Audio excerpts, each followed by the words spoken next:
the law was changed, and then I'm gonna have to let somebody else tell you why it was changed back again. But there's been lots of conversation about this over the years anyway.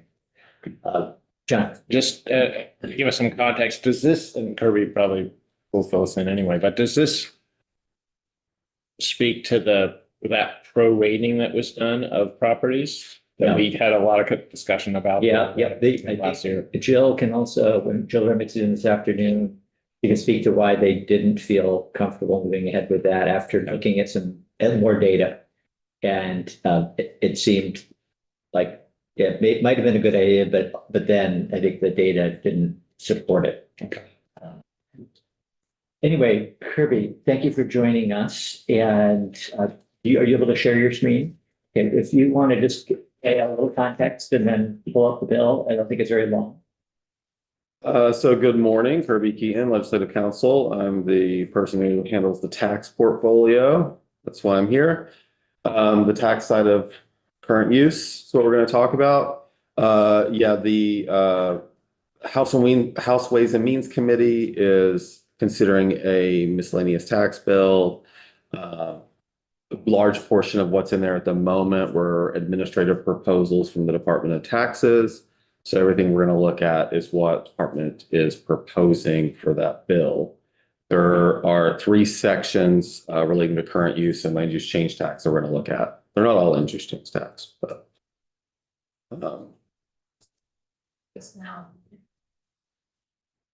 Okay. and with that, we can jump to section 3. I mean, if you really want, we can talk about S corporations and things like that too. But we can skip over it. Okay with everybody if we jump to section 3? Preferred. Okay. So land use change tax. There's a couple of changes to that section of statute.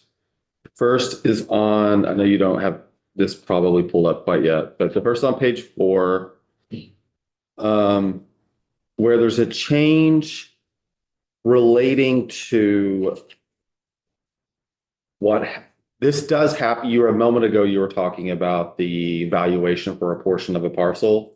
So this comes up most often in that context where there needs to be a local assessing official come and decide the value of the parcel. If it's the full parcel where that's been developed or being removed from the program, and having, to have the lien removed, you have to pay the land use change tax. If it's a situation like that where it's the whole parcel, then my understanding is that they'll probably use the value that's kind of established already. But in cases where they need to have the assessing official come in to do a value, this makes some changes so that the assessing official has 30 days essentially to do that valuation. I think there's been some cases where, because of a lack of staff and many other issues, that the municipality is just not able to do that, which means the landowner is kind of just waiting without knowing what's going to happen, what they're going to have to pay. So the department is proposing a way to address that issue by saying that the assessing official will have 30 days. And if they cannot do it in 30 days, then PBR has the ability to come in and do it.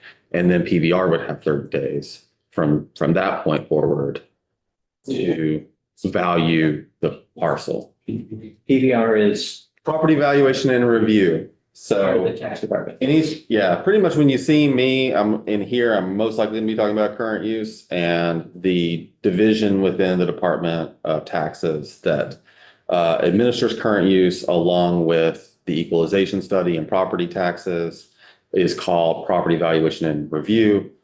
Jill Remick is the director of PBR. So if it helps, when you hear me say PBR, you can think Jill as the face of that. So yeah. Non-PVR question. I saw several hands go up there. Okay. So that's what they're proposing. It's a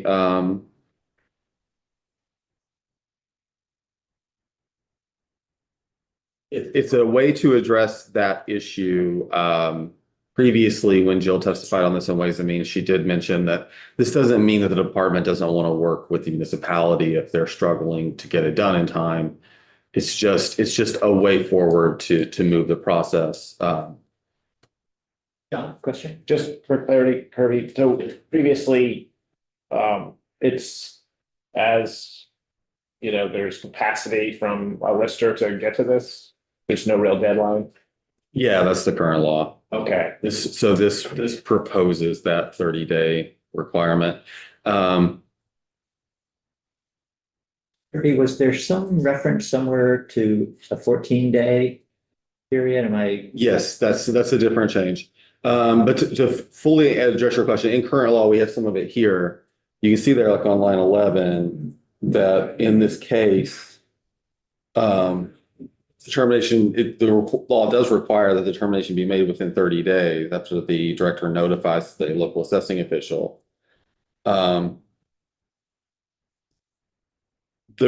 It kind of stops there though. So if it doesn't happen in that 30 days, there's, you know, the law doesn't currently address like, what do you do from there? So this is doing that. Sorry, another question here.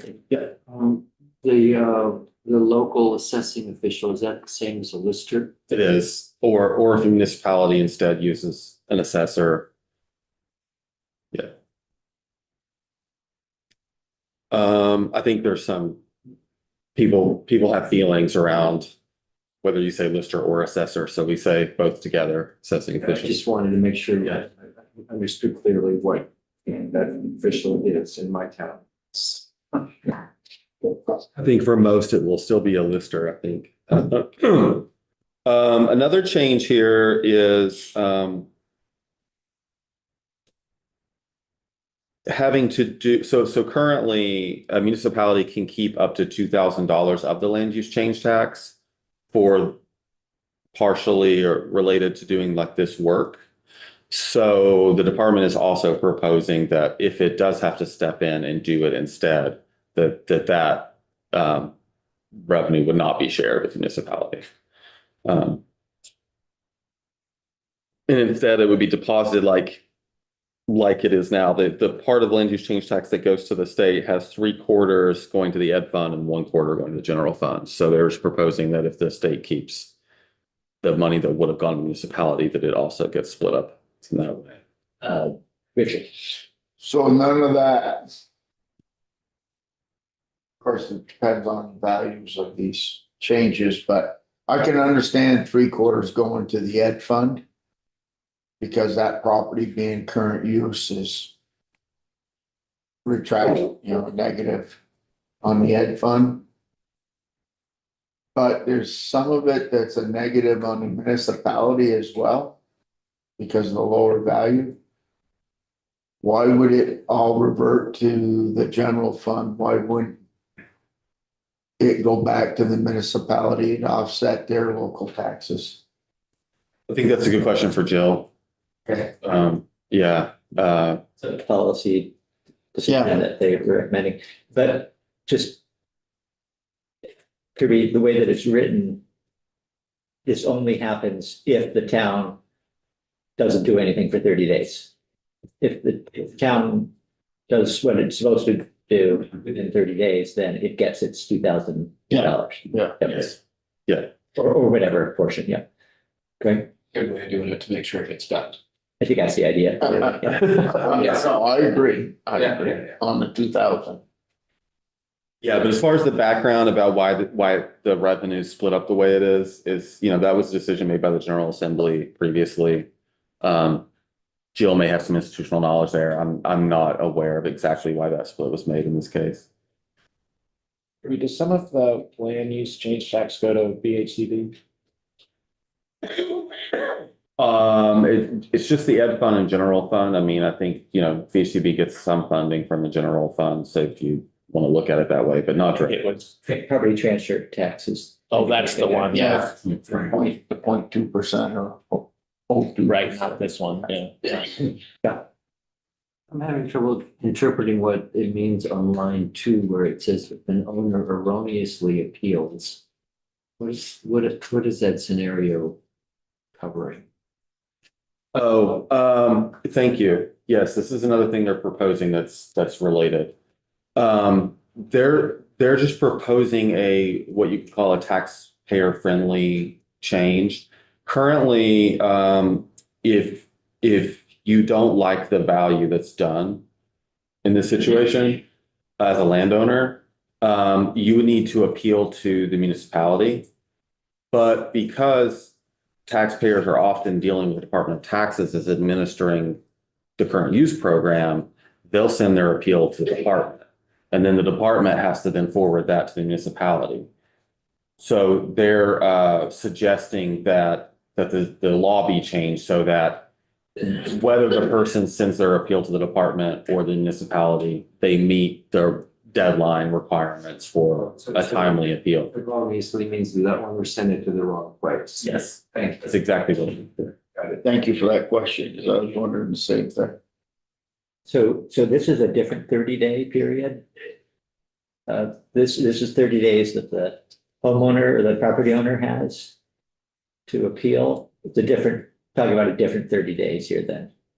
They're all 30-day periods, 30 days for the municipality to do the valuation. If it's not done, PBR would have 30 days to do the valuation. So the landowner, even under this construct, if things go according to plan, still as much as 60 days.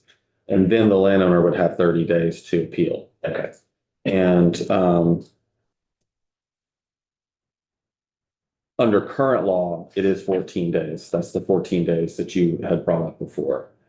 And generally speaking, just across all of Vermont statutes, I mean, 14 days is the shortest appeal period that I'm aware of. And so to expand that, I think just a general, be on the safe side of due process, generally, I think is good to give, if it's administratively possible, it's better to give more time.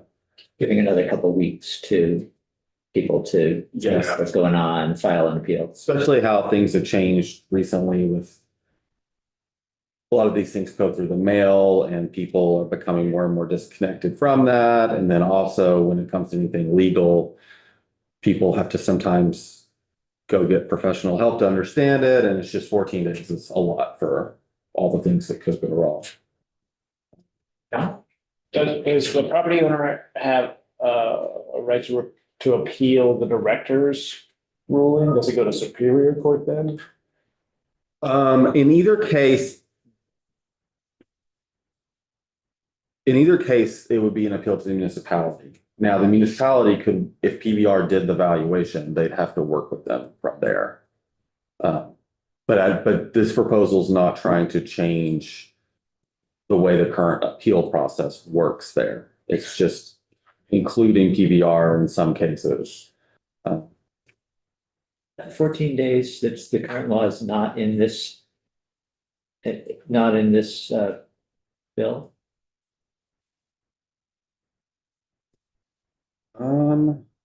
It's been a little while since I looked at the underlying stuff here. I just quickly scanned it, it didn't see it.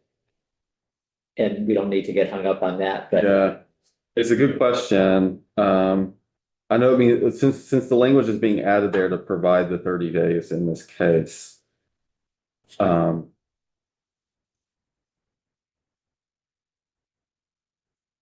let's just make a note of that.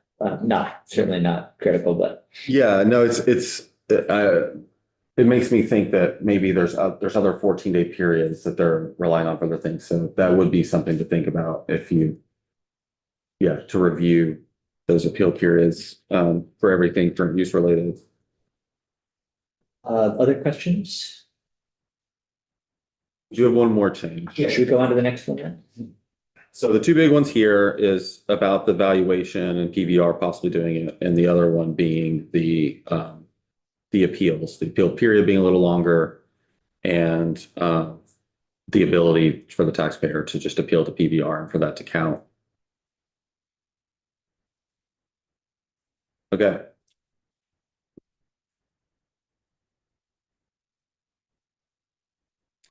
Oh, so this is some additional language being added about the 30 days. So this might go to the chair's question.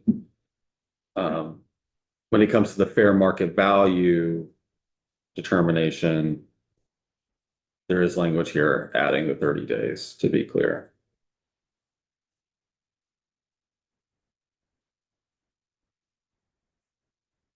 The other change has to do with, I think most of you are probably familiar with the different ways to enroll ag land in current use. If you have 25, if you have, let me try. If you have 25 acres or more, as the law says there, then, it's relatively straightforward, to enroll. But when the acreage is under 25 acres, there's this list of specific ways that you can enroll. One of them is that it's owned by a farmer and is part of an overall farm unit. Farmer in this case means that you make at least half your income from farming. The other is to for it to be leased to a farmer as part of a farming operation, and then the last one has to do with producing a farm crop and having an annual gross income of at least $2,000 or and $75 per acre for each acre over 25. But the farm crop part of it is another limiting factor to how you can enroll in this way. Hay would count, and it does count currently. So the department is pointing out that if you use it, if you let your neighbor farmer hay your fields, then you could possibly enroll them in current use under the under 25 acre method here, as long as you're meeting those the income requirements things. But the same's not true if your neighbor instead has a herd and they pay you to graze. So the department is proposing to add that along with farm crops. So the language that's being added here is or grazing rights on a per head basis. So the same income requirements as is the situation with the haying, except in this case, it's grazing rights that it's allowed. So it opens up a new way of enrollment into the program. So we'll hear more from the department about their rationale for this afternoon, but as this is written, it looks pretty straightforward. It's just saying not only growing crops on the land for somebody else, but letting somebody else graze on the land would also count. Yeah. And we don't know a lot about the demand for this. I think, we'll testify on it, but previously when they testified, they mentioned that there's not a lot of people trying to do this as far as they know, as far as the applications they receive, but the unknown there as well, probably because it's not allowed and most people aren't applying. So kind of an open question about how much more enrollment would this cost? So just we'll get to the questions I saw in a second, but the person who would be newly eligible for this is not currently eligible because he hasn't met any of the other possible conditions. So this is, if we're thinking about how much tax revenue is at stake here, it's only in the situation where none of the other possibilities apply. And I don't know that I remember what all those possibilities are. I guess they're all listed here, but it's somebody who's not a farmer, first of all. They're not making their living as a farmer. Yes, because they could use the other approach if they did. Yeah. Okay. All right. And it's smaller than 25 acres. It's maybe somebody's got a couple of extra acres up behind their house kind of a thing. Chet. Yeah, thank you, Chairman.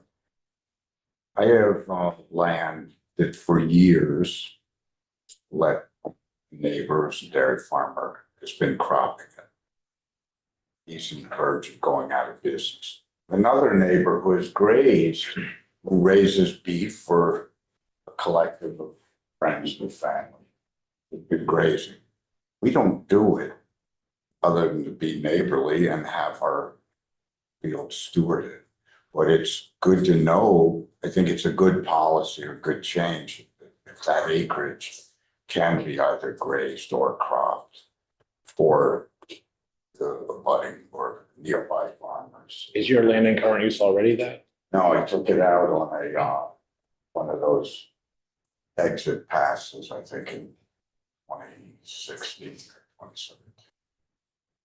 For other reasons, not, you know, I got kids going that land. Right. Well, I'm just wondering, yeah, I like the fact that's in there. Just wondering if there's a. I mean, you have crops. Animals are a crop, right? So that's the reason for that language. Just wondering if there's another way to word it potentially. Without just having crops and like finding grazing rights on a per head basis, that's, I like the fact that it's in there and I wouldn't want to see this go away, to be honest. So a conversation about changing it, I don't want that to necessarily take that away, but I think there's an opportunity to maybe do a little bit better. To be more expansive, more. Not necessarily expansive, but like, you know, I'm looking at the language on REPs. And the way, you know, like $2,000 worth of sales, right? Yeah. Is what a farm, what does it say? I'm trying to look at what. Does it say farm products? Can we say just farm products instead of farm products? Annual gross income from the sale of farm crops, or the language being added is or grazing rights on a per head basis. So an annual gross income from the sale of grazing rights. So in the RAP statute, that's the language it uses, it's farm crops. You mean like agency of agriculture rights? I'm not sure. I'm just familiar with the current use approach. Yeah, okay. No, that's what I'm seeing if we can Would it align be- with that. You're getting paid a lease of 2,000 or the animals that grazed your property might lead to 2,000 of gross. The landowner, who would be the applicant trying to enroll, would need to receive $2,000. Well, because we'll just make this simple and keep it under 25 acres. $2,000 in 1 of 2 or 3 of 5 calendar years preceding. So you have to kind of set this up and have it going and then enroll, which is the current situation. And so what you really need to show is that annual gross income of 2,000. So you would need to be getting paid 2,000, not necessarily every year, but 1 of 2 or 3 of 5. I just wondered, sugar bushes, same thing, like 10 acres of a sugar bush? Considered a farm crop. Also that would be eligible. Grazing is part of agriculture, it's part of farming. So I really, and we're talking for parcels under 25 acres that are rented out to a farmer or leased out to a farmer. Farmers aren't gonna pay $5 an acre or 10 for grazing on a 10, 15 acre parcel, because they gotta build a fence and maintain it. They're gonna do it as a courtesy to help the person keep their land clear. But it's part of agriculture, whether it's sheep, beef, dairy, goat, all that. So I don't know, if this language really needs to be in there, because grazing is part of farming. But if it's a way to allow people to have horses on there grazing, and it helps out the horse farmers that we tried to help last year, just. Okay, that's an interesting point. Let's ask, let's double check with PBR. Would this apply to horses? Starts, you know, I mean, I also have questions about, I'm not really familiar with this on, this per head basis approach. It seems like the department researched that and is proposing that for a reason. I'm not sure why. But when I see grazing rights, annual income, I'm not seeing anything limiting based on the animal. yeah, not either. Okay, and it only works if is, so to Richard's point, if the farmer is paying the landowner for the privilege of having their animals grazed there. John? And in the squirrely category, an apiary on there too. Be more livestock, that you could have a 10-acre field that you're letting the farmer put their bees on. If they're gonna do that, they got ear tags, so they.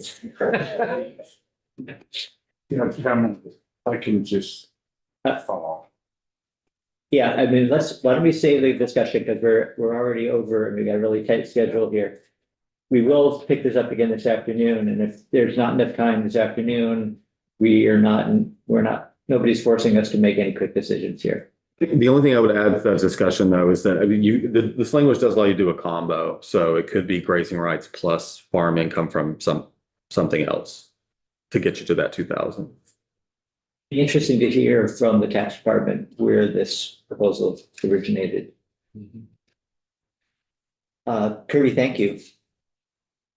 Yeah, thank you.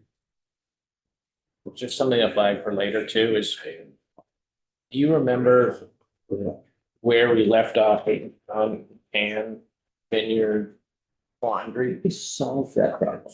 Okay, can somebody just give us an update on that? Because that was, and that relates to what John was bringing up yesterday on that, essentially the 1A, because it was a change of ownership, and I think it was less than 25 acres, right? But it was seamless agriculture. Yes, which was yeah, interesting.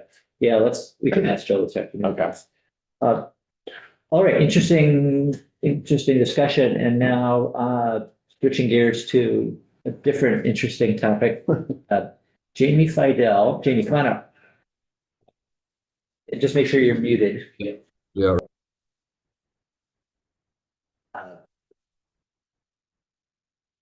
So some of you may recognize Jamie from his previous role with the Natural Resources Council. Welcome back, Jamie. I know you're no longer with that organization, but you were part of the stakeholder group that worked on the wood products manufacturing report. Yeah. And we've taken some testimony on that, and we're, I think, planning to introduce a committee bill shortly. And based on the recommendations that came out of that group, but we're trying to hear from as many people as possible who were part of it or have thoughts about it. So thank you for showing up today, and I'm happy to hear what you've got. Yeah, thank you. So good morning, Jamie Fidel. As Chair Durfee mentioned, been working in the legislature for about 23 years, previously with Vermont Natural Resources Council. Now I'm Vice President for Vermont with Audubon Vermont. So essentially acting as Director for Audubon Vermont and tied into also national leadership of the organization. So I'm really excited for the opportunity. Thanks for the invitation to come in today. I don't know how much you've sort of heard from Audubon in the past. I could run through quickly just some background slides if that would help, just to orient you on our work and the connection to this, and then pivot to the report, or just cover the report, whatever you'd like. We've only, not because we didn't want to give you more time, but just I think the schedule worked out this way. We've only got a half hour. However you'd like to use that half hour. Yeah, I can be pretty efficient with the slides. I think it'll just orient you, I think, a little bit to the maybe the connection to our interest and my continuing interest in the report and the organizations, and then I'll discuss the report. Okay. Just quickly, David Mears was Yeah. someone in your position, John will remember too. How many years has there been sort of no Audubon rep here? Yeah, so there's been a couple of years. And so Jillian Liner is our Director of Conservation, and she was acting as interim while they were in a period of, there were a number of vice president positions across the whole Atlantic, kind of Eastern flyway where they were filling. And so it took a couple of years.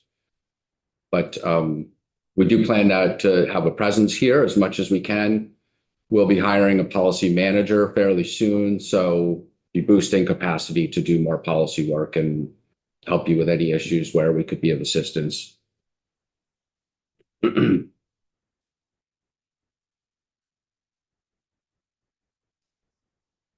So, Tricia, should I don't see, oh, there's the share. Yeah. I just sent you a request for that. Yeah, Okay.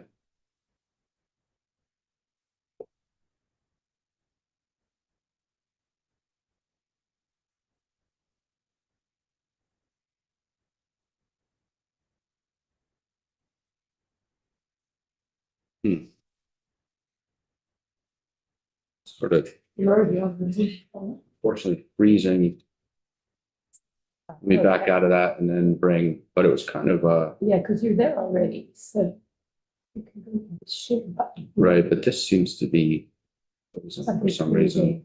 Yeah. You shouldn't even come back. Let me try that. Let me just, Okay, I'll be watching. okay.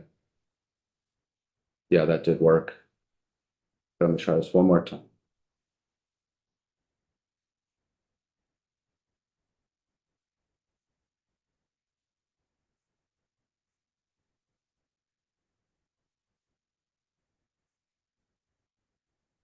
Yeah, when my computer wants